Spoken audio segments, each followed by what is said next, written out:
The broadcast is now starting. All attendees are in listen-only mode.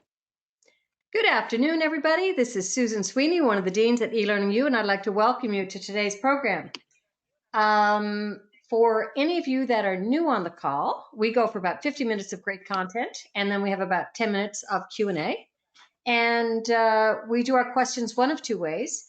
You can type your question in the question area as we go along, and I will read those questions out to Jade, our expert today. Alternatively, if you'd like to speak directly to Jade, just hold your question till we get into the Q&A time period, and then go into your control panel and click on that little hand symbol. It lights up on my screen and says, "Hey, Susan, unmute me so I can speak directly to Jade." I will give you a little heads up and let you know that I'm going to unmute you. When I unmute you, you speak to Jade. Jade answers your questions, and everybody can hear the question. Everybody can hear the answer. Once you finished your question, I will then mute you, and we'll go on to the next question. And look at us with COVID hair. Haven't had a haircut since January, but we're all in the same boat. Our expert today is Jade Broadus, and Jade is the Vice President and Creative Director at Travel Mindset, a niche marketing agency that specializes in influencer marketing for the tourism and lifestyle industry. From overall creative strategy to social media and influencers, online and offline activations, and every little decision in between, Jade develops the most engaging and innovative marketing campaigns. With her team, Travel Mindset has managed and executed more than 700 marketing campaigns for clients such as Fairmont Hotels, Accor Hotels, Virgin Atlantic, Celebrity Cruises, Airbnb, and country, state, and city DMOs and CVBs from all over the world, including Visit Britain, Visit California, Visit Memphis, and Morocco Tourism. That's quite a client list, partial client list. In addition to Travel Mindset, Jade is the CEO of Vagabond3, an award-winning travel blog with over 150,000 followers, an influencer in her own right. She's photographed and wrote travelogues for National Geographic and many in-flight magazines, including Turkish Airlines, written in-depth guides and how-tos for Expedia, Forbes, Marriott, Lonely Planet, Parents Magazine, and various other print and online publications. Jade, we are so happy to have you with us today and really looking forward to your program. Thank you. I'm so excited to be here. I could talk about this all day, every day, so anytime anyone will let me, I'm like, yay! Great. Perfect. So hi, everyone. As she said, I'm Jade.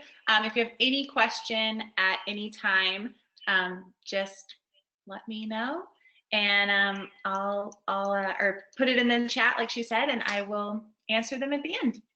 And I also have some slides up in the preview section, and we included them in the handout section too as a PDF. So if I go too fast or you want to review anything, don't worry, they're in that section as well. So let's go ahead and get started. The 3 stages of recovery, how to use influencer marketing during and post COVID-19. So this is a crazy time, totally unprecedented. I'm sure we've all heard all of the phrases, you know, totally once in a lifetime. So let's get started. So the first thing is, what is an influencer? And I like to start this out because before we get into the nitty-gritty of, you know, why to use them now and traveler sentiment and all of that stuff, I like to just kind of define it, because I think a lot of people hear influencer marketing or hear influencer and they think different things. So for us, an influencer is a person who has the power to affect the purchase decisions of others because they are a trusted authority in their niche.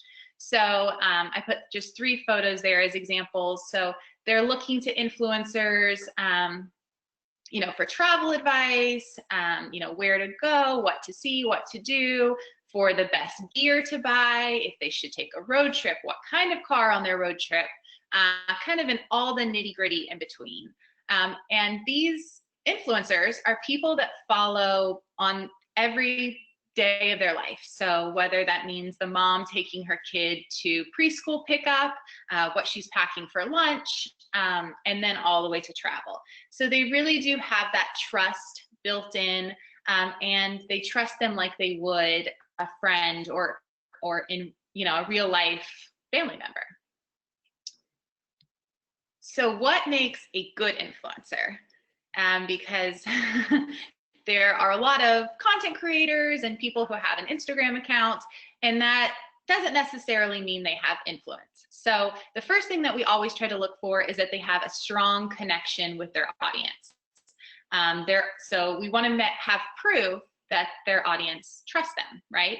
So how does that look in real life? It could mean that when you look at their Instagram comments, you're noticing that the audience is calling their husband by his name or their children by his name. They're not just saying great shot or pretty picture. They're really looking to, have a connection, and they've been following the influencer for a while. Number two is that they create stories that get people's attention and make them care. So the make them care is crucial, right? Especially right now. We want influencers who are telling stories, sharing educational, bits of information, keeping people informed, and offering, entertainment too, inspiration. So really great storytellers. And then number three, that they are influential on more than one platform. So usually if an influencer really has the trust of an audience, you'll notice that while maybe Instagram is their largest follower count audience, they also have a YouTube channel that gets a lot of views on their videos, or a blog that gets a lot of unique visitors a month, or gets a lot of retweets on Twitter. Same thing on Facebook, gets a lot of shares. So they always are kind of influential on more than one platform. Their audience loves them so much on one that they want to kind of dig around and follow them on other channels as well. And so 4 ways to kind of quickly vet an influencer. And this is good because, it doesn't really take an expensive third-party tool. You can do this without any tool. It's just manually you can confirm that their content and voice is a right fit for your brand. This is especially important right now, as a lot of DMOs and hotels might have normally gotten a lot of requests for a free hotel room, or a comp stay, or even a paid brand partnership. You don't have to work with everyone, and everyone that contacts you might not be the perfect fit, either through their content or the way they caption things, the way they write blog posts. I always say to start here, because if the content and the voice isn't right for your brand, you really don't have to go any further. That's going to help decide if you want to partner with them. And when you look at their content, are you going to be able to repurpose that content in any way? So either on your own Instagram account, or doing a blog post on your website. Just think about how you could repurpose that content, and that can help decide if you want to work with that influencer. The next one is to evaluate their audience demographics and engagement. So especially right now, we're going to talk about this a bit later too, but everyone's demographics may have shifted, who they're going after, the target demographics and geolocations. So with that shift, you might want to partner with different influencers who have that exact audience. So for this, I would ask them for a media kit, their insights on Instagram or their blog, and just see where those top cities are, their top audience, see the top demographics. Again, if their content's not a fit and their audience isn't in the right place, then it doesn't really make sense to partner with them. And then look at their engagement. And I kind of take this all over the board. So ask them, like, hey, what is your top performing post? You really can kind of make this a conversation and see if, if maybe they've had a lot of saves or shares on their Instagram posts that you wouldn't see through likes or just comments. And then see if their blog post has a lot of comments, if their tweets are getting retweeted a lot. Just kind of see what people are saying, and you'll get a feel for if the followers seem real and engaged, engaged, or if they seem just kind of less engaged, just there for a pretty photo and nothing else. And then step 3 is eliminate influencers, and I put them in quotes because a lot of times, people maybe gained a lot of followers on one platform, but people cared about a photo, it was really pretty, but they don't really have that trust. Or maybe they bought followers, and so we don't want to work with those people. So one way that you can eliminate them is just by going through their followers, either on Twitter, on Instagram, and just seeing if they look like real people. It's a kind of time-consuming step, but you'll notice pretty quickly as you scroll, do the accounts, have a picture? Do they share photos? How many followers do their followers have? You'll notice really quickly if it's someone that you would want to work with.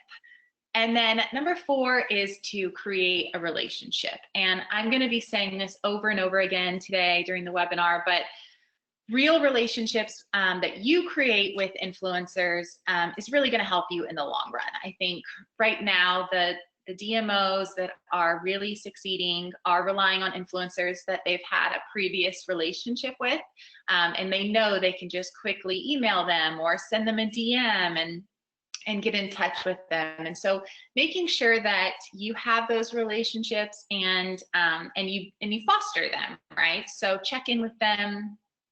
And if you don't have any, go ahead and start that now. We can't really go out for coffee right now. So maybe, get on a Zoom or a meeting and just see them in real life, get to know their passion points. And that's really going to help you when you try to figure out where to put them in your marketing. And so what does influencer marketing look like for travel brands? So it could be awareness that your destination or your brand, your hotel exists, right? If no one knows about it, they're not going to know to search or to stay there. I was actually listening to another webinar, and I thought this kind of nailed it with influencers, especially, and the awareness aspect is that Google and search is really good for demand. Like if you know what you want, it is really good at generating what you want. But if you don't know what you want, it's not so good, right? But that's what influencers are really great for. They are really great for, we're calling it idea generation. So they're producing all of this new content that you might not know about. So they're great for awareness. They're great for inspiration, just kind of showing you what you could do, which is great right now when a lot of people have more time on their hands. It's a you can do it too attitude. So remember how I said the influencers, followers are watching them, while they're making lunch for their kids or taking their kids to car pickup. If they see that and they know they can do that too, well, when that influencer goes on a road trip and hits up 4 different stops and goes to a national park and does a specific hike, stays in a yurt somewhere, the fact that that family can do it gives the follower the confidence that they can do it too. So you can do it too attitude. It can be full itineraries around influencer niches. If you're looking to kind of create some content for your website, you could utilize the influencers to help you with that. It's a connection, and I think this should never be overlooked, that is with the influencer's audience. So when the influencer mentions a brand, mentions a hotel or a destination passionately, that destination, that brand, that hotel is automatically getting kind of that stamp of approval from the influencer. And that is gold. So, really being able to connect with them, and anytime they mention you, connect, on social, make sure you comment so they see that connection is there and real. The followers will notice that. It can also be amplification of an event and an additional sales funnel. So even with this webinar, I shared it on my social accounts, then they can come over and watch the webinar. So same kind of thing. Once we start having events again, or if we have virtual events, you could utilize influencers to help you there. and then amplification and community builder for times of crisis. So that especially means right now, right? So we're going to talk a lot about that, but they're going to be really good for that. So why influencer marketing now? If you've done it before or you've never done it before, why should you do it now? And so I pulled a bunch of stats. I love the data. I see a traveler sentiment survey and I'm like spending a lot of time in it. I love looking at data. So I wanted to bring a bunch for you too. So 90% of consumers trust an influencer more than an advertisement or celebrity endorsement. So that's huge right there. So, and again, that's back to that trust. And then 2 out of 3 people have selected their trip destination based off of social media, where a lot of influencers' content lives. And then for tourism boards, influencer marketing results in an average of $12.54 in earned media value for every dollar of investment. And so that's one of the higher earned media values than, you know, even fashion or food. It's one of the higher ones. So you'll get a lot of money for the money that you put into it. And then since COVID kind of hit us all in early March, Facebook and Instagram usage has seen a 40% increase since mid-March. And nearly 80% of influencers are reporting higher engagement from their followers now. And right now is a time for community over competition. And this is another thing I'm kind of going to say a bunch is that, you know, whereas before destinations maybe never wanted to talk about their competitor, you know, like a nearby city, I think now we can actually kind of all boats can rise from really creating a community out of this. So here's a few more stats, and I think this is the biggest one here is that everyone is spending a lot more time online and specifically their phones. So people are spending around 6 to 8 hours a day on their phone, and they're just gobbling up content. You might have noticed that influencers are posting on their Instagram stories more, they're on Twitter more looking for news, they're doing Facebook Lives, they're doing it all because everyone is online right now, right? No one is going out yet. So you have a captive audience, and because of that, influencers are seeing almost double the engagement. And actually for micro influencers or mid-tier influencers, they're actually seeing over double. So I like to put out these 2 examples because we have kind of a mid-tier influencer on the left, Travel Bobo. He's a travel family blogger. And you'll notice that in like the after, like during COVID, he's seeing, you know, 3 times the amount of people watching his stories, almost double the amount of people interacting with the stories. The impressions are all up, everything is up. And even on Callum's, who has over 700,000 Instagram followers, he's even seeing an increase there. So, you know, the stats don't lie. More people than ever are on social and they're watching what influencers are doing and saying. So they're watching for guidance, for advice, inspiration, education, and entertainment. So let's get to the road to recovery, the 3 stages that we see going into this. So stage 1 is going to be all about your local community. And you're probably going to be changing your focus, right? You may never have focused on your local community at all because they already live there. They're getting messages from restaurants or attractions like from their marketing dollars. Doesn't have to be you. And you have tourists, so you might not need as many locals. But right now, locals need to know, you know, what are the safety precautions that are happening? What is open? What isn't open? How are things reopening?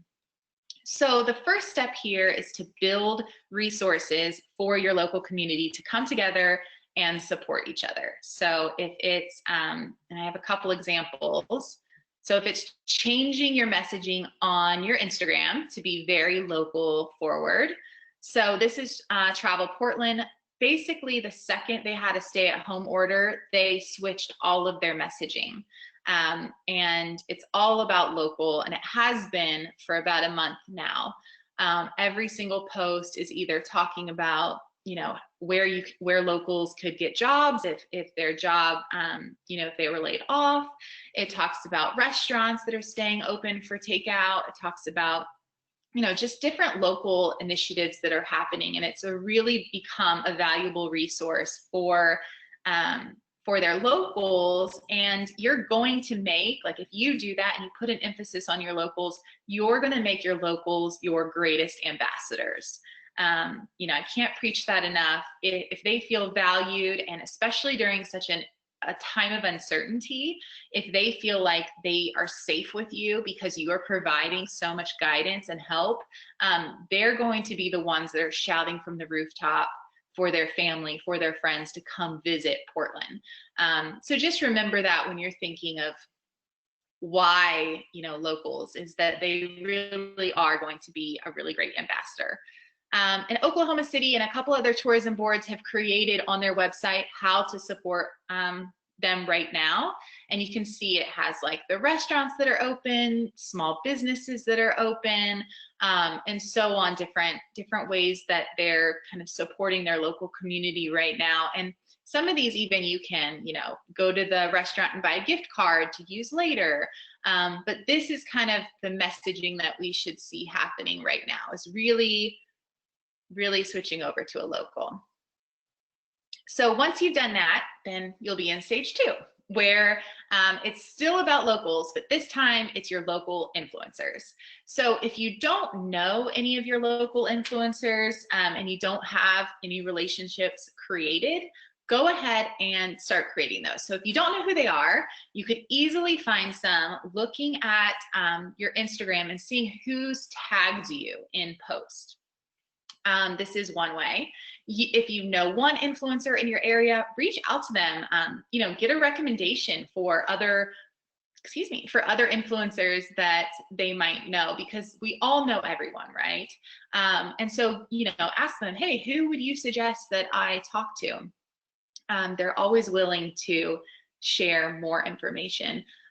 So just get them on the phone. And once you've created that network and that group, go ahead and start a private Facebook group where you put all of your local resources into that group, and media can connect, influencers can connect, and you can all have kind of an easy sharing group where anything that you want them to know can be posted there right away, and you don't have to worry about messages being crossed or anything.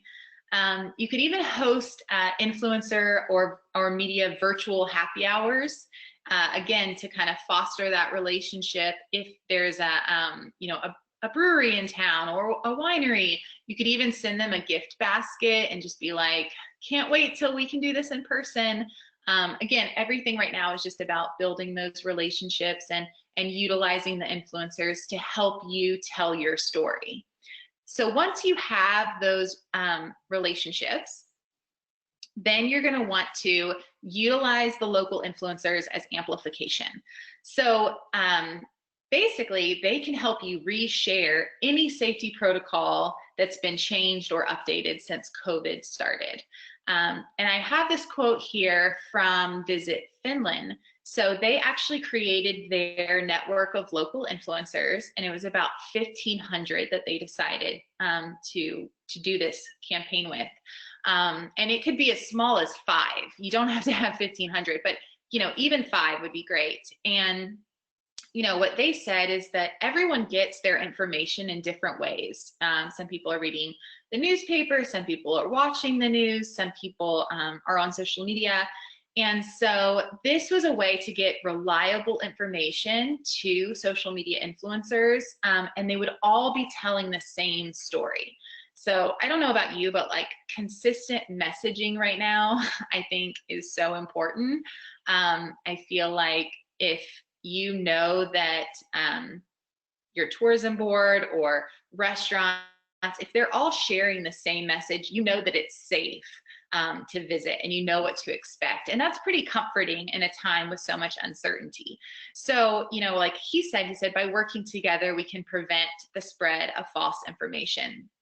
So you can really make sure that, you know, you give them a one-sheeter that outlines exactly, you know, the phases that you guys are reopening. I know that Los Angeles, for example, just released their phases, phase 1 through, I think it was 5.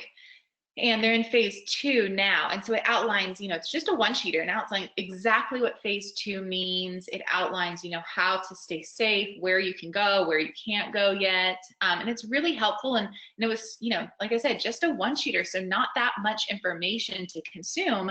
But if all of these different influencers are sharing it all over Los Angeles, you know, a lot of different people are going to see that messaging and know how to proceed with caution.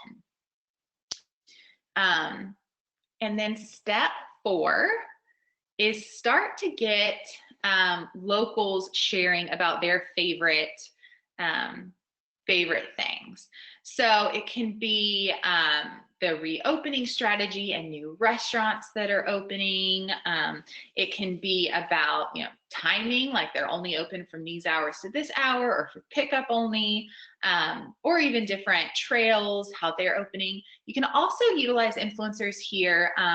If one popular, let's just say a trail, is closed, you could utilize those influencers to divert that potential traffic to another trail or to something else that you think they would really enjoy. It's great to kind of use them to divert where people might be going locally. And then you could repurpose influencer content from locals to share on your social channels, always tagging them. And, you know, whenever I'm tagged in something, I'm like immediately retweet it, reshare it on Instagram stories. And just think of the brand, right? If you're top of mind always, the influencers aren't going to forget about you, and they're just going to naturally start to talk about you too. So Destination Analyst, like I said, I kind of love the data. I get really into it. So they posted, or they asked questions like, where do you want to go when restrictions are first lifted? So to restaurants, grooming services, go on a trip, movie theater, go shopping. Those were kind of all in the top 5. So using that, you could partner with influencers to help create some content to get out to their audiences. So these 2 graphics were created by an influencer called Bond Traveler. So Jess shared these on her Instagram. One was an Instagram post with naming a bunch of small businesses in Sacramento, and the other one was in her Instagram stories, where she was able to actually tag the local businesses. And this is something that is, you know, pretty easy, doesn't take that much time. And here's another one from a local influencer in Oklahoma City, and you'll see, like, we've already saw that support OKC, you know, their website as an example, but now here's a local influencer actually sharing with a swipe up to that exact page to help guide those followers to that information. And then you'll see the next one is support local brunch, and she tags the restaurant. And then the next one is support local too. So this is also a good way. I know a ton of budgets have been slashed. And so this is a great way that you could go to your partners and say, you know, hey, we know that there's not a lot that we can do right now with marketing and budget, but we're going to partner with some influencers to give you guys a lot of social love, and hopefully get, you know, more followers for your restaurant, or more people coming to buy a gift card or to pick up lunch. And hopefully those little things will really make your partners feel like you're trying and understand what they're going through. Okay, so stage 2. So this, you know, in every region, and I should have probably said this in the beginning, but every region is going to go through these phases differently. You know, in Florida, they started opening up restaurants to 25% capacity indoors. And in California, they haven't started doing that yet. So, you know, every DMO, every CBB is going to need to kind of write their script for themselves, and it might look a bit different than someone else somewhere else, and that's okay. So drive market, stage 2.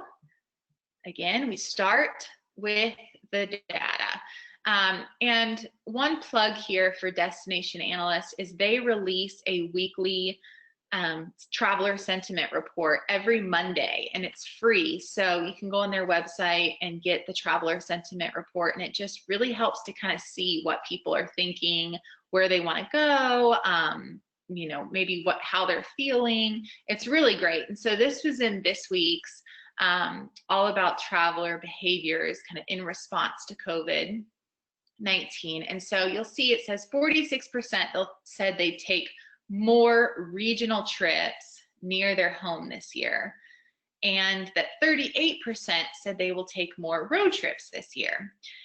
So if you're kind of starting from scratch with a new marketing plan, kind of throwing out any previous summer data that you had, everything kind of needs to be rewritten. You know, I would start here. I would start with the traveler sentiment data, and I would say that, you know, first are your locals who are going to be just exploring your own city again, and then next we're going to have a drive market. So, you know, put a circle around your destination of your drive market, and then I would even expand it 2 to 4 hours, because what all of the, you know, Longswood and Destination Analysts, they all say that people are going to be more willing to get in their car and go for a trip than to get on an airplane. So taking that into consideration, I would really expand who your drive market audience is and think about them first. And then TripAdvisor put this stat out, and it says millennials are 35% more likely to travel the next 6 months than any other age group. And the reason why I think this is so important is because millennials are also a lot of DMO's target market. And so really thinking about, if you're going to adjust your drive market, maybe you're going to put a little bit more emphasis on the travelers who actually will feel confident and comfortable traveling first, so you can get their dollars, rather than going after an age group that might not travel in the next 6 months. And so what does that look like with working with influencers? So a lot of influencers are probably going to be your first travelers, especially travel influencers. They already are itching to get out the door. Because they've traveled so much, they're going to feel a little bit more comfortable dealing with safety precautions and wanting to see what it's like and how to experience it. So I would connect with those drive market influencers and share how your city is reopening, and to help create an itinerary that shows how to visit safely. So again, you know, the press trip that you organized last summer might not be the best itinerary this year. So really working with the influencer, what are their passion points? You know, what is their audience like?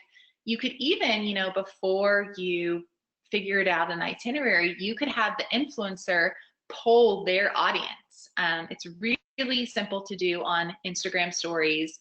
They could utilize the poll feature and get real-time data for you. You can almost use them as like a mini focus group of, okay, this influencer has this audience, and you know, with this audience that are mainly based, you know, if you're Florida, in my drive market destination, at this age group, what are they saying? What do they want to do? And so that, I think, is going to really help in guiding you more than kind of trying to figure out what people want. You can really use them and see what people are wanting to know, and then create an itinerary that is their passion points and shows how to do it safely. And why safety?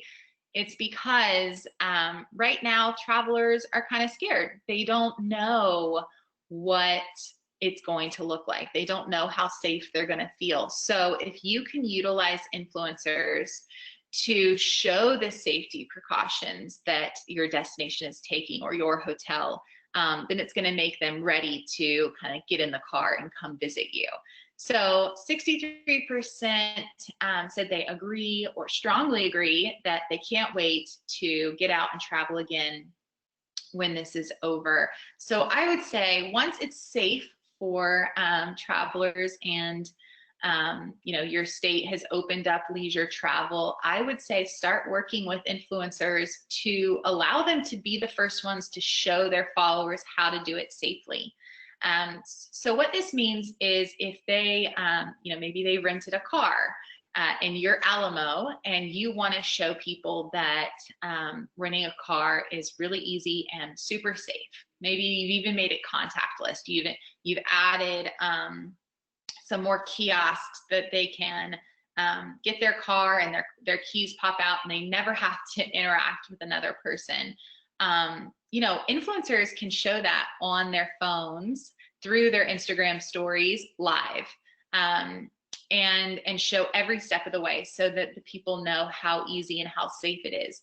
Same thing with hotels. You know, did the hotel create a contactless check-in? I know that Hilton Hotels is considering something with your phones, like to scan something on your phone onto the door, kind of like Apple Pay. So, you know, so there's that option. And how does that work? Does it flow seamlessly? Is it kind of a headache? Influencers can show their followers how it looks, how it feels right away, so that you're getting kind of, again, that stamp of approval that it's safe and easy to do. And I put a couple of those examples here. Even through tweets or Facebook posts, they could show pictures of outdoor spaces, how many people are on trails, how many people are at the restaurant, what cleaning practices they're doing.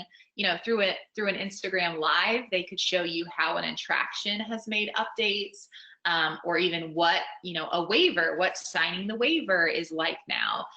They can really show you every step of the way so much quicker than, you know, traditional media, where they usually have an editor and a timeline and all of this stuff. The influencers you could send a message to them and they can share it that day.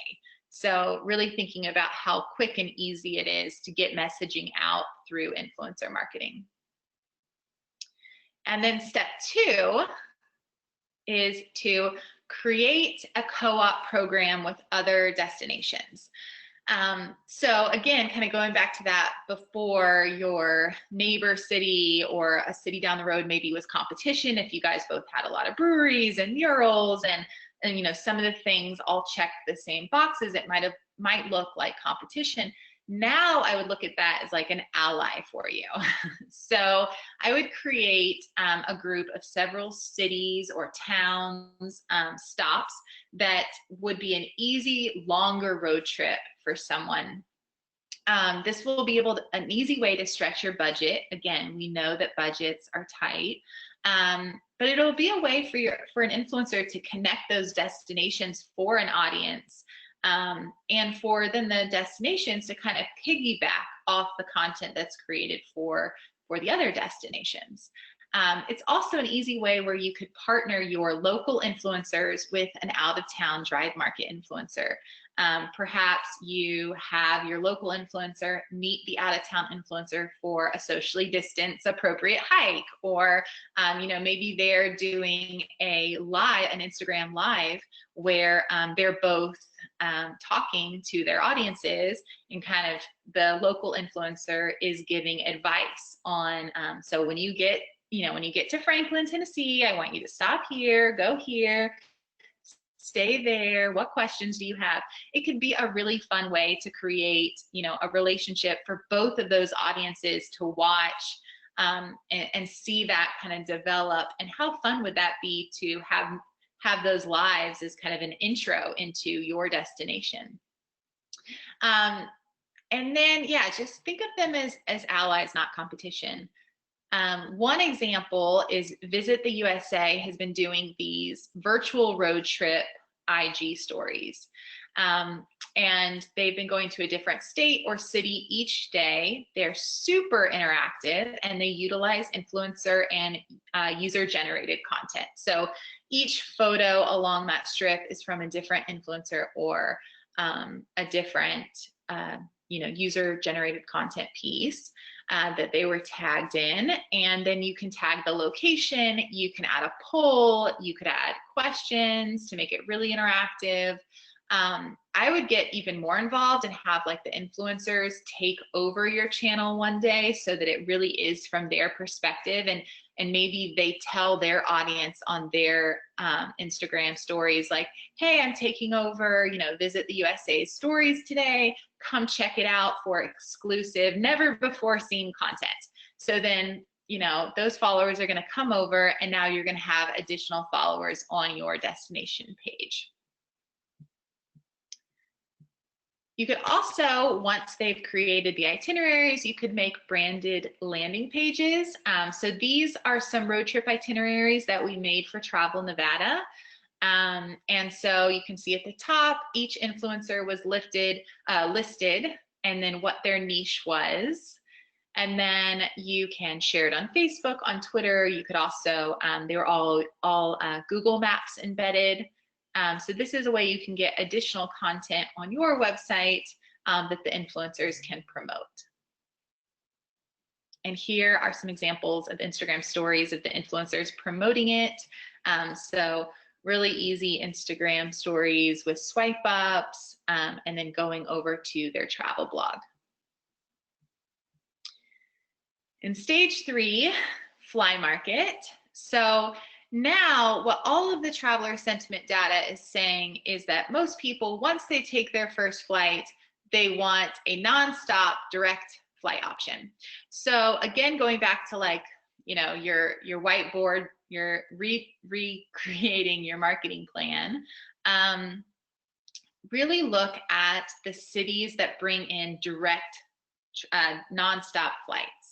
And so instead of maybe if your targets or potential new markets that you were going after last summer, maybe drop those for this summer or later this summer and fall when you're into the fly market phase, and really look at places where people can fly without stopping. And again, influencers will be your first travelers.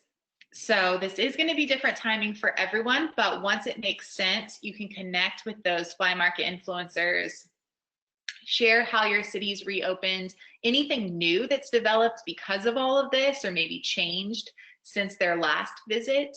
And I would look at influencers from your fly market that may have visited your destination before and already have content from those trips and already are really passionate about your destination, and say like, we want to partner with you.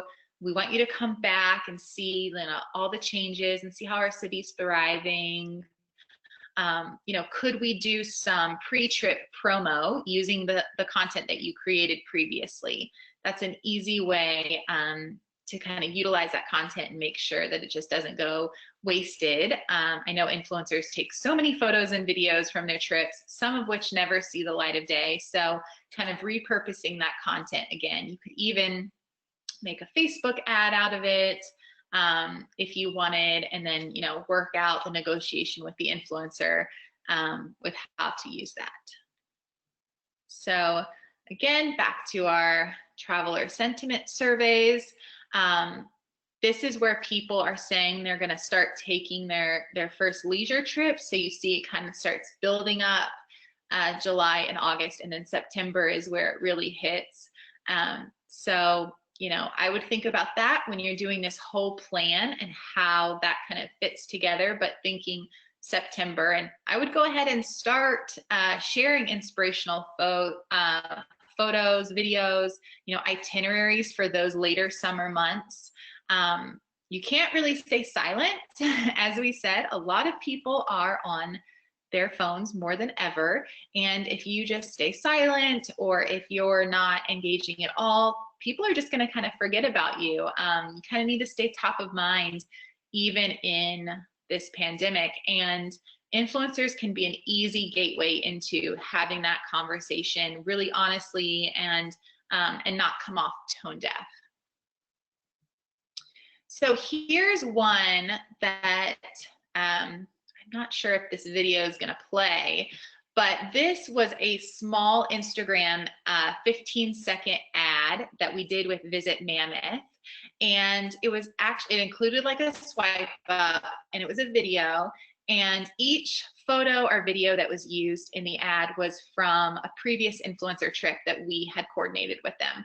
So again, just repurposing content.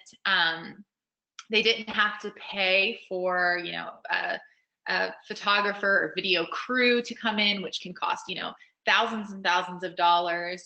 Again, as budgets are cut, we know that you need to make sure that every campaign you're able to utilize every single dollar, make sure that you're getting the most bang for your buck. So that was a great way that they kind of repurposed the content again. And then, so takeaways here, influencer marketing should work together with your other marketing, advertising, and PR efforts. It should not be an afterthought. And when we've surveyed DMOs and CVBs before, that is what they've said. They've kind of had their other marketing plans in place, and then they look to see when could they add in influencers to those pre-existing campaigns. And right now, I would say, forget that. Don't do that. So because of all the data, and because we know that more people than ever are watching the Instagram, the influencers' stories and the influencers' videos, you want to make sure those are the first people that you are working with, because like I said, they can produce content really, really quickly, potentially repurpose old content that they've had, and they can share messaging that same day. So being able to tap into that is crucial, and you'll tap into the trust that they have with that audience. And again, just going back to everything, the trust and comfortability is something that we're all craving right now. And so you really want to kind of tap into that. Setting measurable objectives and preparing your team with tracking posts will prove the ROI. So, you know, really make sure that the objectives you have match this time of our lives. And really think about the stages of recovery as you do that. Think about each stage and all the little steps in between, so that you're not missing out on anything, and really prioritizing how you want to, you know, maybe spend some of your marketing dollars, or even just get creative with how you're going to do stuff for free. And then proper vetting and selecting the right influencer needs to be top priorities. This is always, but I think now especially, you know, really make a list of the top 20 influencers that you want to work with, that you've worked with before, and you know they've shared great content, that you want to work with again, or that you've never worked with but you think their audience would love your destination. Make that list and you know, stick to that. You don't have to reach out and use every single influencer out there. And then time and consistent management to do it right. This all goes back to those relationships. So just take the time, send an email, do a Zoom happy hour. You know, I know that we're all at home. I have a 4-year-old, so I totally get that while it seems like we should have a ton more time, we might not. So just make sure that you're utilizing your time in the best way possible, you know, and maybe create the Facebook group so it's something you can check in. Doesn't have to be a set time, but you can check in regularly and see how people are doing. But really just take the time to build those relationships. They will come back for you every time and be so helpful in any messaging that you have. And so that's it from me. I think I'm right on time, which is amazing. If you have any questions at all that we don't answer right away, or you want to come up with some kind of creative strategy, my team loves coming up with creative strategies. So we're happy to get on the phone and you know, just start dreaming and scheming with you. So please do not hesitate to reach out. Excellent, Jade. Thanks so much. Fabulous webinar. Lots of great content in there for sure. Really appreciate it. Yay! For anybody that joined us late on the call, we do our questions one of two ways. You can type your question in the question area, and I will read those questions out to Jade. Alternatively, if you'd like to speak directly to Jade, just go into the control panel and click on that little hand symbol. It lights up on my screen. I'll call you by your first name and let you know that I'm going to unmute you. And when I do, you can talk away to Jade and get your question answered. And just know that everybody can hear the question and everybody can hear the answer. Once you've got your question answered, I will then mute you again and we'll go on to the next question. And don't forget, I forgot to mention it earlier, but Jade has provided a copy of her presentation. You can grab that in the handouts area, so you can drag and drop or save file as, and get a copy of the presentation. Next week, we've got Marketing in a Crisis, so make sure you register for that, and we'll see you at that webinar. And also, if you are a DMO or you're part of a DMO and you're not getting these webinars through that DMO and you'd like to, please just send me an email, Susan at eLearningU or Susan at susansweeney.com, and I'll see if I can make that happen. And so let's get into our questions. One of the things, you used Oklahoma City. We've got Oklahoma City on the webinar today. So nice to see that you used one of our webinar attendees as an example. Okay, so the first question is, what is the advantage of using a local influencer in step 2? Is it just reach? So one, you can ask the local influencers, you should to make sure I turn this. So my audio isn't working, so I have to listen to this, so apologies. But so I would go ahead, if you haven't already with your local influencers, see who their, broader audience is. A lot of times your local influencers will have your drive market influencers or audience too. But for that step, I think you can just utilize kind of that piggyback on the fact that they have the audience in that broad range that you want, and they know your destination so well. So it's easy to kind of get your reach out to those other people, but being able to maybe lower cost, you don't have to pay to travel them in, and kind of they can show off things that maybe they've never showed off before. Okay, next question. What is the best way to track influencer marketing? Great question. Okay, so I would make sure every post that they use has a hashtag, a dedicated hashtag. And then if you use, so with union metrics, for example, you could track just that one hashtag, and I think it's about $70 a month. And they have more expensive plans where it breaks out everything more detailed, or it brings in other media and all that. You don't really need that, especially if you're tracking one singular person or a group of people that are all using the same hashtag. It will show you which users brought in the highest reach or the most engagement. It'll tell you like where the followers were located that engaged with it. And then something that kind of stinks is that with Instagram's API change, you actually you'd have to ask the influencer for their insights, especially on their Instagram stories. And the things that I would want you to pay attention to are when anyone's has done an action. So on an Instagram static post, how many people are saving the post and how many people are sharing the post. To me, those are much more important than how many likes a post got or how many comments it got. Because if someone saves it, that action is they want to come back to this again. So that's pretty important. And for you, you could look at that data like, okay, 50 people saved the post of the Cowboy Museum. I'll just use Oklahoma City as an example. And 25 people saved the post of River Sports.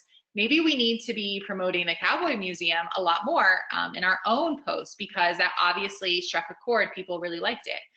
Or vice versa with the attractions. Not saying I like one more over the other. But then, with shares, you're actually seeing that someone said to someone else, one of their friends, like, hey, we should go here, we should do this. So I think those two are the most important metrics that you would actually have to ask the influencer for. And then on their insights, the same thing. How many DMs are they getting about that story? How many sticker taps? How many account taps did they get? All of those things really tell a lot more than just views, because you can see what their followers are kind of thinking, how that's going. So unfortunately, with that one, you would have to ask the influencer for all of those stats. But if you just ask, tell them in advance that, hey, I'm going to want copies of all those insights, no influencer should have a problem with that. It's really easy to pull. And if they do have a problem with it, I would say maybe you don't want to use them. It's a partnership that you're doing, so they should be willing to share all of that information. But Union Metrics is a good one to start with, and it's pretty inexpensive. And that's Union Metrics is the hashtag tracking company?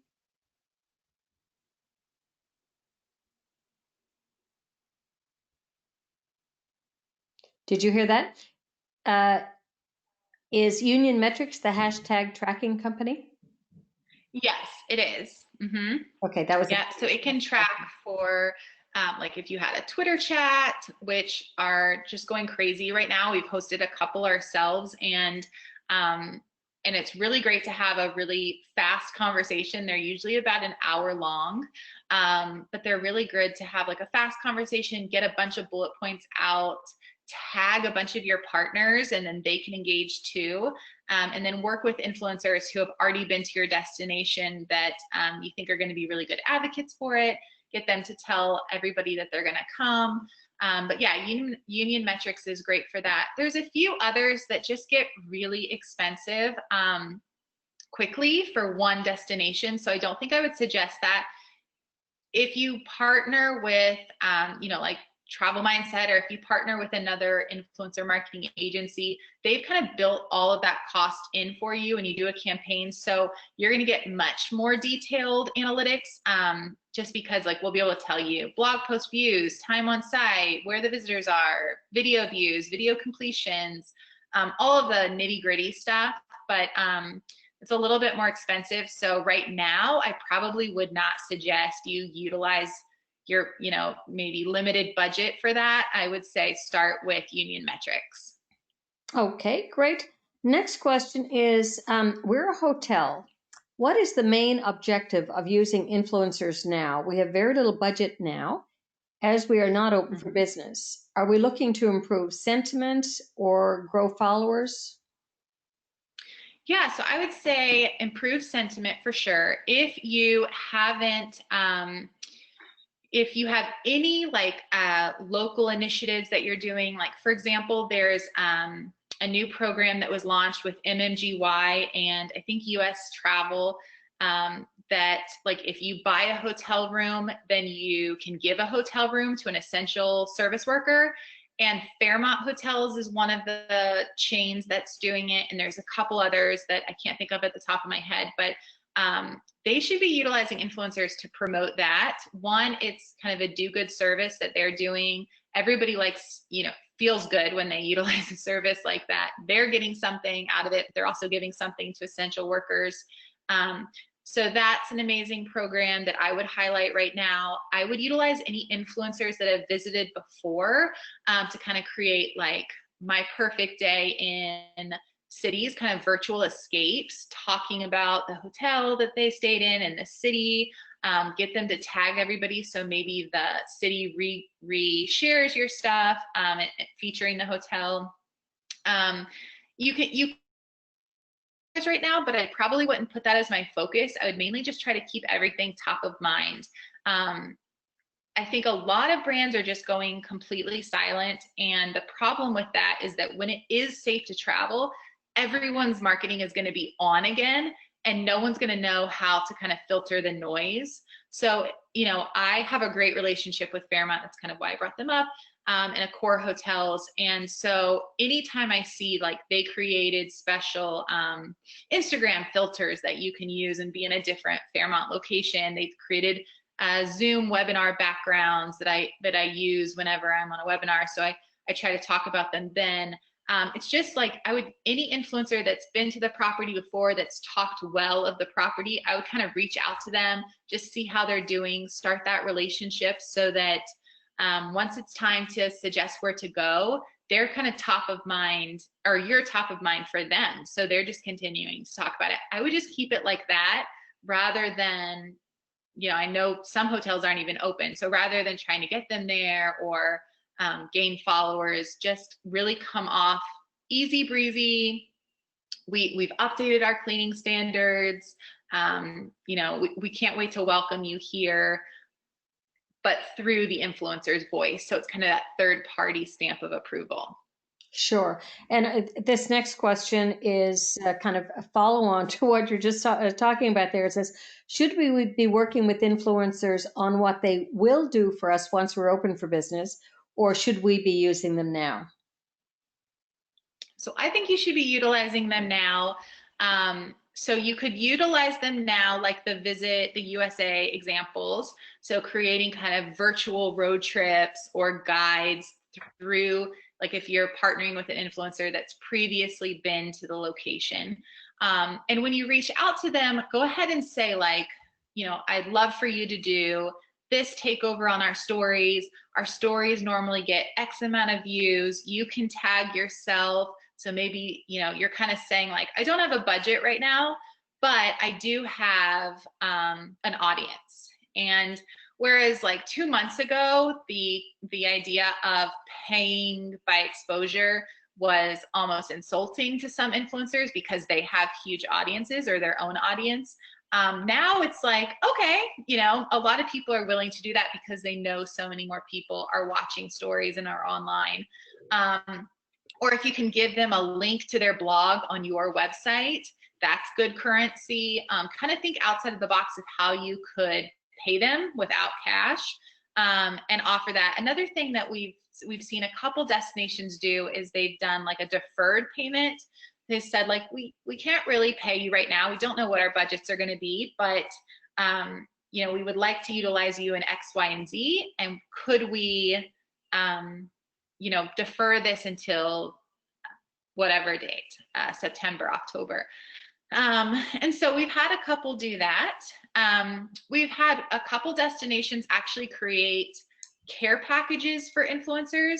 I saw that Visit Florida actually had a candle it's called like Wish You Were Here, and they sent it to a bunch of influencers, and the candle kind of smells like beachy and Florida-y or whatever. And then all the influencers almost that were sent that, did like an unboxing video on Instagram stories. Some did like a full static post. Some then posted like previous photos of their Florida trips. So that now Florida is getting kind of all this organic engagement for, the price of some candles and shipping. We've had other ones do like full care baskets that are like food oriented with local vendors in their cities or states. So they're creating like, this is a bottle of cider with jams or cheeses or whatever, and here's all the individual makers that are local people. We've had some of them make them where consumers could also buy them. And what I really want to do, but no one's done yet, but I think I have one person who might be doing this later next week, is sending, so creating this care package. Maybe it's the food that I just talked about, and it's like a tasting. And so consumers can buy them. And then ahead of time, everything's shipped out. And then on a specific day, the influencers host an Instagram Live or even a Zoom where the makers of all the products are joining as well. And if you bought the product, you get an exclusive code to join the Zoom for this virtual tasting. I've seen it done with some, celebrity chefs have done a cooking class with people. Like my best friend was given one for Mother's Day, actually, and she loved it. And that would be a really fun way to like get local products out to influencers, get them talking about your brand, allowing your partners again to be there and talk to the influencers' audiences, and to have some kind of like exclusive ticketed almost event that you could sell, and then maybe you distribute the money to each of the partners. So I think someone's going to do that. I hope so, because I think it would be so cool. That sounds awesome. And, you know, I was thinking when you said about the money that's raised, maybe it would be a great idea to have that to provide the N95 masks to hospitals or something. If that could happen, you'd get a lot of people who would participate knowing that it's going to a good cause. I'm down to Yeah, or even a gift basket that then they gave to first responders or something. That would, I think people would get into that idea too. Yeah, for sure. I'm down to the last two questions, so if anybody has anything they'd like to have covered during the program, please get it in now. The next question is, how much direction do I give influencers? Okay, so first, that's a great question. So first, I would have that kind of discovery call with the influencer, or with your influencer agency, have a discovery call and say like, I really want to find out the influencer's passion points. I want to know, you know, what they normally share, how they normally share, and get a good kind of flow. And that way you can come up with the right deliverables for the right influencer. A lot of times I see influencer campaigns and they're all, the scope is all the same, right? So they have like 4 Instagram static posts, 1 blog post, a video, 5 stories. And that, you know, one influencer might share hundreds of stories, whereas one might only share 1 a day. So really getting to know the influencer and then help craft kind of what their deliverables are. And when you have that discovery call, I think you'll get their personality and see how much direction they want and need versus how much they want to be able to kind of explore on their own. I always, or we always send kind of a, here's a list of places we would love for you to go. Here's a list of restaurants. Make sure to hit up these 5 places at some point in your itinerary, if you want your itinerary to be very loosey-goosey. And then we always have a, please do not go to these places. And maybe it's just, especially now with COVID, you don't know what their safety precautions are, or they just can't handle that many people. So you want to kind of redirect from people going there. You can have that too. You can also, if you want to make a more detailed itinerary, just go through it with them. You know, I think the best asset that influencers offer is their audience's opinion. So I think before you craft an itinerary, having influencers talk about the fact that they have an upcoming trip. You know, I'm going to use Oklahoma City. I use them on every webinar, so they're probably maybe they love all the love, but you know, if I'm going to Oklahoma City, again, I've been before, so I can say, hey guys, I'm going back to Oklahoma City. I would love to hear from, you know, other frequent travelers of OKC, like where should I go this time? You know, I went to this restaurant last time, but I've never been to their sister restaurant. What do you think? Blah, blah, blah. And again, kind of poll their audience and see what their audience wants. A 4-year-old, like I said. So children's museums are really popular in our house, the zoo, any outdoor activities. So I might say like, okay, Augustine is now 4.5. You know, the last time we were there, she was much younger. She couldn't do as much. So she's really active. She loves trying new things. Like, what would you suggest? And kind of, you know, using that feedback to help you craft the itinerary. And like I said, every influencer is going to be different with this. Some like a very detailed, structured itinerary, and they're going to thrive in that environment. And others will say, great, can you give me 2 activities a day, and then a list of restaurants? And I'll kind of go how I want so that I can kind of discover each neighborhood, spend a lot more time in each neighborhood. So it really just depends on the influencers. Did you say that you reckon that people would influencers would recommend these places, but don't go to these 4?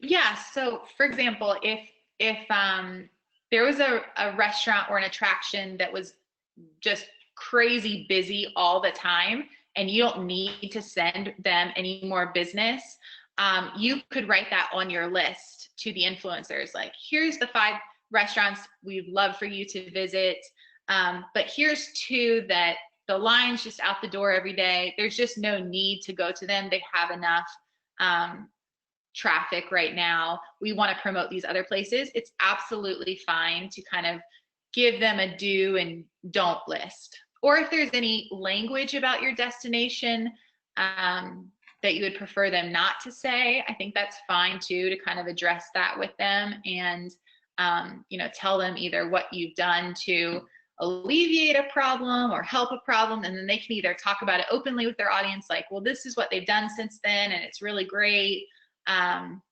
or kind of just, you know, they don't have to mention it, especially if it's not a current or ongoing problem. Like, I know some places, you know, if they've had a tourist or a like an attack or some kind of bad natural disaster or anything, they might not want you to talk about that, and that's totally fine to say that, you know, you'd prefer them not mention it. Oh, I'm glad that you clarified. I was thinking that the influencer was to let their audience know, don't go to these four. Oh, no. I was thinking, you can. Yeah, more just highlight other businesses. Yes, I gotcha. I gotcha. Okay, and the last question, unless we get one in real quick, is how can I determine influencer marketing ROI? Great question. So I always say to start with your goals. And so different ways that you'll utilize influencers come up with different goals. So if you're, and I have a great slide deck of this that I could email you. I'm not sure who had this question, but it goes through every step of like defining your goals. I actually did this at eTourism last year, a kind of a 4-hour workshop. But so you define your goals first. So one goal could be that you need more content for your website and your visitor's guide. Let's just say random goal. So if that's your goal, then determining influencer ROI is how many assets did you get from that influencer visiting your destination or your hotel. So if you needed this 20, you know, a 20-page shot list and you got 100, then I would say the ROI is really great. You got all that you needed plus more. If your ROI is to put heads in beds, then I would say you need to give the influencers that direction, like, hey, just FYI, we are utilizing you to really encourage people to book now.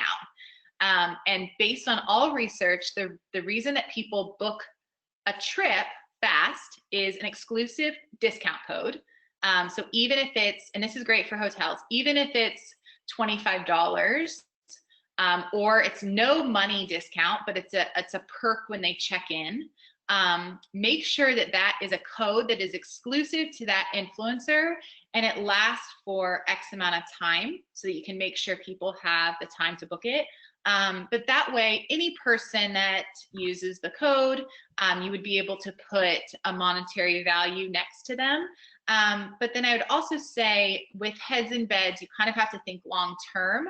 So really look at cost per engagement.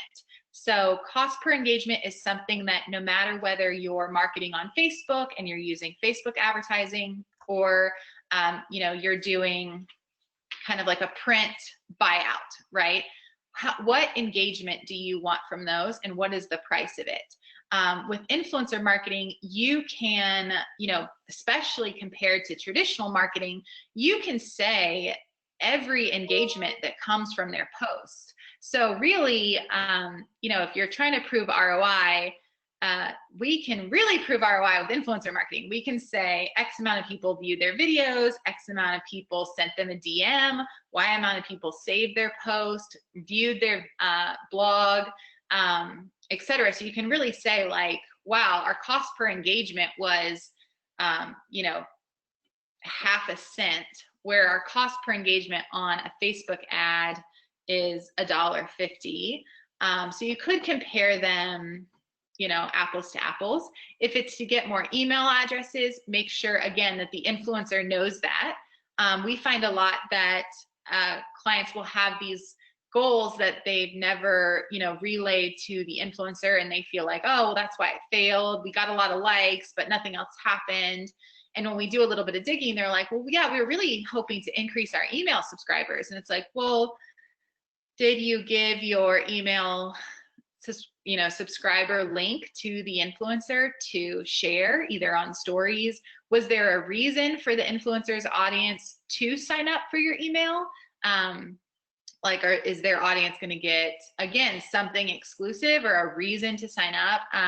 So really thinking about that, I think, is going to help, and just making sure that the influencer knows what you're looking to achieve. Because different goals and different KPIs will usually direct you to a different influencer. Some influencers are really great at video view completions, or getting click-throughs to your website. And some might be better at generating amazing photography at a really low price.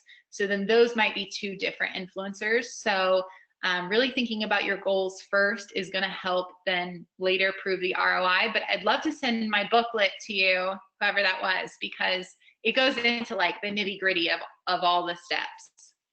Sure. And I've got a few people already saying, I'd love a copy of that. Jade's email address is right here on the screen. Write it down right now. Email me. And then email Jade and ask for a copy of that deck. So that would be great. So that brings us to the end of our questions, the end of our program. Jade, thanks ever so much. Fabulous webinar. Really appreciate you being here. Thank you so much. This was great. This was fantastic. Like I think I told you before we started, I could talk about this all day. So anyone who will let me. That's great. That's great. And for everybody in the call, if you're in a DMO or part of a DMO and you think they should be letting everybody know about these webinars, please just send me an email, Susan at eLearningU or Susan at susansweeney.com. And make sure that you join us next week for Marketing in a Crisis. Promises to be a great webinar. Thanks again, Jade. Thanks, everybody, for attending, and we'll see you next week. Stay safe. Have a great weekend. Bye-bye.